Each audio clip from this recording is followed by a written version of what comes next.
So it is 7:25 p.m. Thursday, January 27th. And I am just getting in the race shop for the week to put in a couple of hours on my 18T Outlaw Kart so we can get it ready to go racing this weekend up north at the Roseburg Indoor. Now, if you've been following along with our first couple of races for 2022, you know we've been quite successful up at Roseburg. Ran 3 races so far in the month of January. We won our first one, ran second in our second race, and then we were back on top on the finale of the Winter Showdown, which was a $1,250 payday. The first win came in this go-kart, and then the other 2 nights of racing were in the Orange Factory QRC number 18T, which is owned by QRC Karts and Jimmy Elledge. So now this weekend, I'm back in the family kart with the 4-stroke on, so it is time to get to work as we gotta maintenance this whole race car and get it ready to hit the track. So I'm gonna start by greasing the front bearings here. We only ran 1 night on it, but I still like to go through and lube them up just so they spin well, and you know, when the car's going around the track, it's doing its job. I'm gonna take this right over here. Gets pretty messy on both sides, just like to wipe it off first. Then, as I showed you guys before, we get our tri-flow.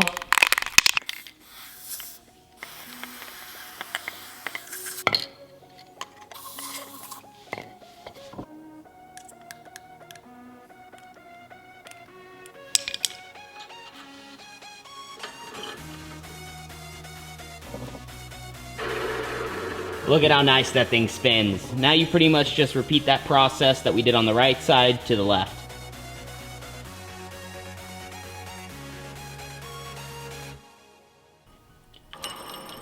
Front is completely done. One small tip I do have for anyone trying to do their Outlaw Kart, you see this clip right here? This is what holds it all together. So that clip is supposed to hold it all together so it's not going anywhere. Therefore, you loosen it just a little bit from all the way tight, and then it spins like a beauty. And that same thing goes for the right front. You can see we're just a little bit loose, so then it can rotate. So now that we're done with the fronts, we're gonna move on to the rear. So I've showed you guys kind of how we do the rears many times before, but for anyone who hasn't seen it, the bearings are right here inside the axle hanger. So basically I'm gonna have to remove this clamp, slide this back, probably use the picker, and then just get inside the bearings, spray some tri-flow in there, put it back together, and we will be good to go. Got it off. You can see the bearings right in there. Now we get to make a little bit of a mess.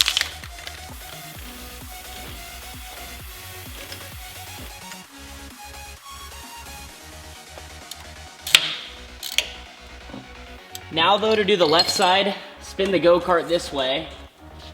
And the reason I did that, my dad just got some new carpets here for the shop, and he would kill me if I was spraying tri-flow and it was just leaking all over it.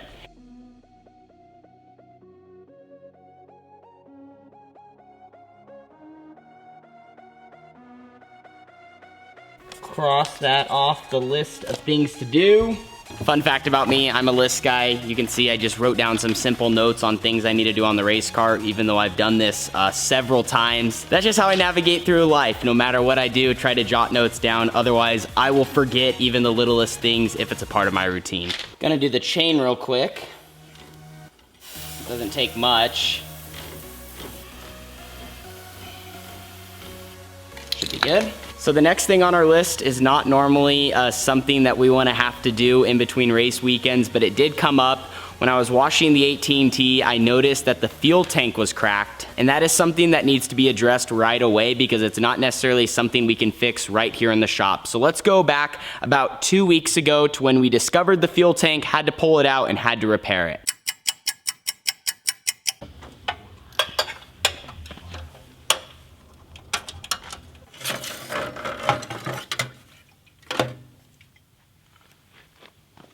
I'm sure it's leaking somewhere. I mean, it could literally just be like the smallest crack. Probably just take it to the shop and get it welded up. Yeah, it's leaking right there. You can see it. See the crack? Oh wow, that is super visible.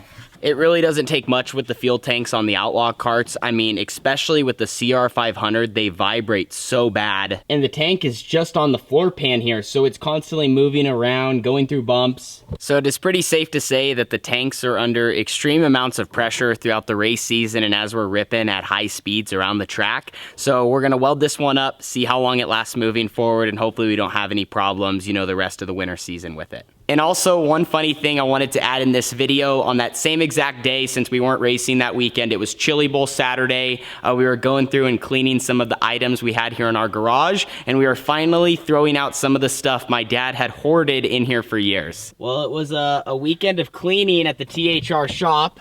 Look at all these spindles we got, spark plugs.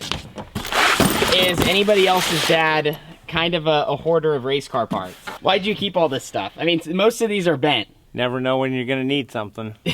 It's very true. I mean, we got a box of spindles. I mentioned these spark plugs. Look at all that. What are those? These are from box stock days. Subarus. All some of these parts are good for are maybe a yard cart at best. And even if that, they're not that reliable on a cart of that nature. So hopefully you guys found that funny or relatable. Maybe your father or mother is like that. My dad just happens to hoard a lot of race car parts, and I finally got him to just give some of them up. Here's that fuel tank though. You can see right where they fixed it.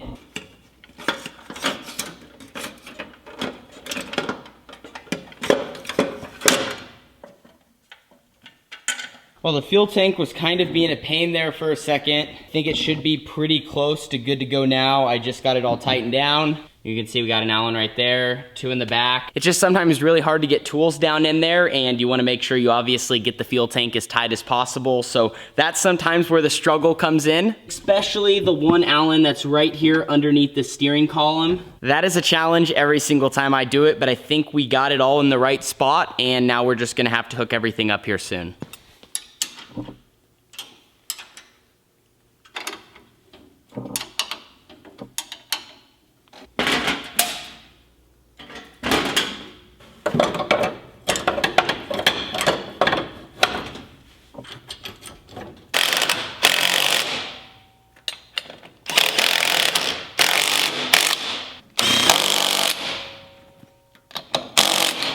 So it is not done yet, but we made it pretty far tonight. We have just a handful of things to do in the morning and then load the car in the race trailer, and then we'll be ready to head north on Saturday. But it's about time for me to clean up my mess and head to bed. It's 9:07. Get this all back in the toolbox. Almost 2 hours of work just doing some maintenance. Got the fuel tank back in there, got the front tires on, and then like I said, just a handful of things to do tomorrow morning. We will see you guys then. Dad's just wrapping up siping our right rear for the weekend. Can you explain what siping a tire does? Makes the tire run cool so it doesn't blister. That is the best possible way to describe it, which is very important, especially in outlaw karts. If you get on those long green flag runs, man, your tires will heat up a ton, and once you blister them, you're pretty much done. You're only gonna get slower from there. All right, right rear is on there all the way. Well, it's officially Friday night and the race car is now ready to load. About 24 hours ago, I said I would see you guys in the morning. Well, life got busy. We had a couple of things come up, so my dad and I were finally able to get in the shop and put the finishing touches on the 18T for the weekend. You saw I put the hood on, left rear tire, a new air filter, as well as some other small things. Now it is time to push the 18T in the trailer, as well as load everything else that we're gonna be bringing to the track tomorrow. And now I guess you could say the pressure is on to keep the winning streak alive. 3 for 3 in the black 18T.